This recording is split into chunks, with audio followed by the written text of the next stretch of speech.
प्रधानमंत्री नरेंद्र मोदी आज 100 राष्ट्रीय तमिल संगम के समापन समारोह को संबोधित किया है। पीएमओ ने एक बयान में कहा है, पीएमओ मोदी सुबह 10:30 बजे वीडियो कॉन्फ्रेंस के माध्यम से इस कार्यक्रम को संबोधित किया।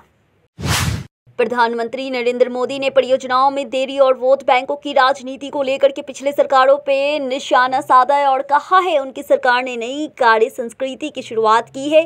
पीएम मोदी सिलवासा में एक चिकित्सा महाविद्यालय का उद्घाटन करने और केंद्र शासित प्रदेश दरार और नगर हवेली और दामन और दीवी में 4,800 करोड़ रुपए में अधिक की विभिन्न अन्य परियोजनाओं का शुभारंभ करने के बाद एक जनसभा को संबोधित कर रहे थे।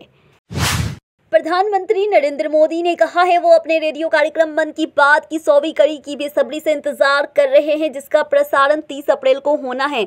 उल्लेखनीय है कि वर्ष 2014 में प्रधानमंत्री बनने के बाद मोदी ने मासिक रेडियो कार्यक्रम की शुरुआत की थी। पंजाब की सियासत को अगर किताब के पन्नों से उतारा जाएगा तो प्रकाश सिंह बादल का नाम लिखे बिना इसे पूरा नहीं माना जाएगा। पंजाब के 5 बार मुख्यमंत्री रहे प्रकाश सिंह बादल का मंगलवार को एक निजी अस्पताल में निधन हो गया है। प्रकाश सिंह बादल जीवन या राजनीति के क्षेत्रों में आसानी से हार मानने वाले में से नहीं थे। कर्नाटक चुनाव नजदीक आते ही तमाम पार्टियां वोटर्स को लुभाने के लिए चुनाव प्रचार में पूरी ताकत लगा रही है। इसी सिलसिले में कांग्रेस नेता प्रियंका गांधी भी कर्नाटक के दौरे पे है। कर्नाटक में कांग्रेस महासचिव प्रियंका गांधी ने कहा है उनकी दादी पूर्व प्रधानमंत्री इंदिरा गांधी ने लोगों का भरोसा कभी नहीं तोड़ा।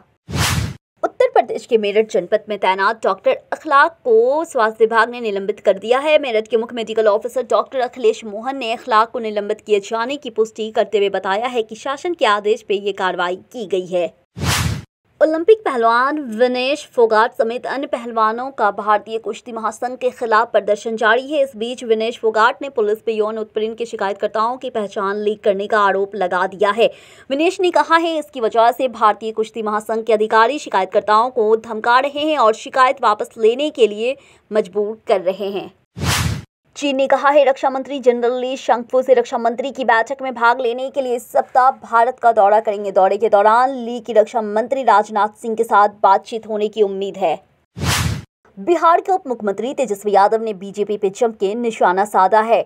बीजेपी को निशाने पे लेते हुए तेजस्वी यादव ने कहा है बीजेपी वाले बिहार में भी महाराष्ट्र वाले खेल करने चले थे तो हो गई उनके साथ ही खेला और उनको पता भी नहीं चला। सरकार गिराने चले थे और खुद सत्ता से बेदखल हो गए। माकंपा ने मंगलवार को पश्चिम बंगाल की मुख्यमंत्री ममता बनर्जी की बिहार के मुख्यमंत्री नीतीश कुमार से मुलाकात को एक अच्छी पहल बताया। हालांकि उसने कहा है टीएमसी भाजपा विरोध से ज्यादा वाम विरोधी है। माकंपा के राज्य सचिव मोहम्मद सलीम ने कहा है हर राज्य में राजनीतिक परिदृश्य की अपनी विशेषता होती है और ये अखिल भारतीय स्थिति से अलग होती है। कुमार के साथ बनर्जी की मुलाकात के बारे में भी पूछे जाने पे सलीम ने कहा है ये एक अच्छी पहल है। हालांकि उन्होंने कहा है टीएमसी के पिछले प्रदर्शन पे गौर करने की जरूरत है। उत्तराखंड के उच्च गढ़वाल हिमालय क्षेत्र में स्थित केदारनाथ धाम के कपाट 6 माह बंद रहने के बाद विधि विधान के साथ श्रद्धालुओं के लिए खोल दिए गए हैं। इस मौके पर पहली पूजा प्रधानमंत्री नरेंद्र मोदी के नाम से की गई। महाराष्ट्र की राजनीति का माहौल इस वक्त काफी गर्म है। इसे आग में घी डालने का काम किया जा रहा है। धाराशिव में अजित पवार को राज्य का भावी मुख्यमंत्री बताने वाले पोस्टर बैनर ने इससे साफ नजर आने लगा है कि पर्दे के पीछे बहुत कुछ घटित हो रहा है। वहीं दूसरी तरफ नागपुर में देवेंद्र फडणवीस के बैनर भी दिखाई पड़े हैं। यहां फडणवीस को महाराष्ट्र का भावी मुख्यमंत्री बताने वाले बड़े बड़े पोस्टर लगे हैं।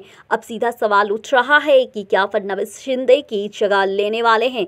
क्या शिंदे सीएम की कुर्सी छोड़ने वाले हैं? नेशनल कॉन्फ्रेंस पूर्व विधायक शेख इशफाक जब्बार को पार्टी विरोध गतिविधियों के लिए 6 साल के लिए बाहर निकाल दिया गया है। एक जमाने में कभी अब्दुल्ला परिवार के खास रहे इशफाक पिछले कई महीने से अपनी पार्टी के खिलाफ आक्रमण होकर के फैसले ले रहे थे। समाजवादी पार्टी की मेयर प्रत्याशी वंदना बाजपेयी की केंद्रीय कार्यालय का मंगलवार गुंजन टाकीज के पास उद्घाटन हुआ है, जिसका उद्घाटन करने शिवपाल सिंह यादव कानपुर पहुंचे। शिवपाल सिंह यादव ने इस मौके पर जनता से अपील की है कि इस बार कानपुर नगर निगम के इतिहास रचा जाए और पहली बार सपा की मेयर प्रत्याशी वंदना बाजपेयी को जिताया जाए। सूडान हिंसा में फंसे भारतीयों की सुरक्षित घर वापसी के लिए ऑपरेशन कावेरी को अब तक तेज कर दिया गया है। सूडान में सेना और अर्धसैनिक समूह के बीच भीषण संघर्ष जारी। इसमें अब तक 400 से ज्यादा लोगों की मौत हो चुकी है। ऐसे में वहां फंसे भारतीय लोगों को लेकर के भारत सरकार की चिंता और बढ़ गई है। अब 135 अन्य फंसे हुए भारतीयों का तीसरा जत्था सऊदी अरब के जद्दा पहुंच गया है। राजस्थान पुलिस ताबड़तोड़ एक्शन में दिखी है। पुलिस की एक विशेष कार्रवाई के तहत राज्य के समस्त जिलों में 12,854 स्थानों पर दबिश देकर वंचित अपराधियों, असामाजिक तत्वों एवं आपराधिक गतिविधियों में लिप्त 8,950 व्यक्ति को गिरफ्तार किया है। वहीं इस पूरी कार्रवाई की आईजी रेंज द्वारा मॉनिटरिंग की गई है। साथ ही कार्रवाई के दौरान क्षेत्र में एसपी पुलिस की टीमों के साथ मौजूद रहे। केरल में मंगलवार वंदे भारत एक्सप्रेस को हरी झंडी मिली थी। ऐसे में ये ट्रेन अपनी पहली यात्रा पूरी कर पाती उससे पहले विवादों से जुड़ गई है। दरअसल पलक्कड़ स्थित शोरनूर स्टेशन पर ट्रेन का स्वागत करने से पहले कांग्रेस कार्यकर्ताओं ने एक बोगी पे पार्टी सांसद वीके श्रीकंदन के कई पोस्टर चिपका दिए। हालांकि बाद में रेलवे प्रोटेक्शन फोर्स जवानों ने पोस्टर हटा के मामले में केस दर्ज कर लिया। कर्नाटका विधानसभा चुनाव के बीच भाजपा राष्ट्रीय महासचिव सीटी रवि को सीएम पद का दावेदार बताने पर सियासत तेज होने के बाद पार्टी नेता केएस ईश्वरप्पा ने सफाई दी है। राज्य के पूर्व मंत्री ईश्वरप्पा ने मंगलवार को कहा है उन्होंने इस संबंध में ऐसा कोई बयान नहीं दिया है। ईश्वरप्पा ने कहा है कि सीटी रवि अच्छे नेता है, लेकिन सीएम घोषित करने का फैसला उनके अधिकार क्षेत्र से बाहर है। उन्होंने कहा है कि उनके पास पार्टी के मुख्यमंत्री पद के उम्मीदवार का फैसला करने का अधिकार नहीं है।